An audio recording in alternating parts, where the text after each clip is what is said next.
এই মুহূর্তে বেগম জিয়াকে বিদেশ নেয়ার অবস্থানে মেডিকেল বোর্ডের সিদ্ধান্ত পেলে ব্যবস্থা, সুস্থতা নিয়ে আশাবাদী চিকিৎসক।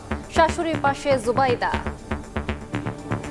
বিদেশে যাওয়ার ব্যাপারে আমাদের সর্বোচ্চ প্রস্তুতি রয়েছে। মেডিকেল বোর্ড অত্যন্ত আশাবাদী যে এবারও ওনার যে শারীরিক জটিলতা, এটা থেকে আপনাদের দোয়া এবং আল্লাহর অশেষ মেহেরবানিতে ইনশাআল্লাহ দেশনেত্রী বেগম খালেদা জিয়া সুস্থ হবেন। দয়া করে কেউ বিভ্রান্তি ছড়ানোর চেষ্টা করবেন না।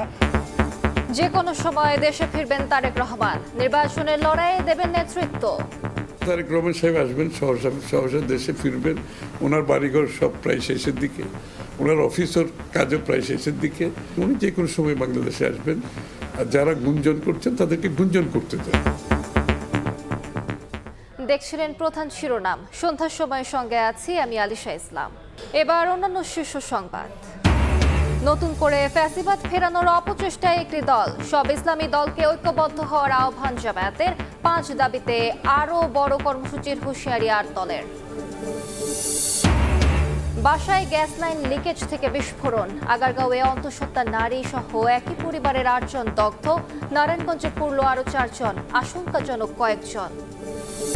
এবং পর্যটনের ভরা মৌসুমে কক্সবাজারে শুনশান নীরবতা। হোটেল বুকিং নেমে এসেছে 20%। ফাঁকা বার্মিজ মার্কেট। বড়দিন ও ইংরেজি নববর্ষ ঘিরে ঘুরে দাঁড়ানোর আশা।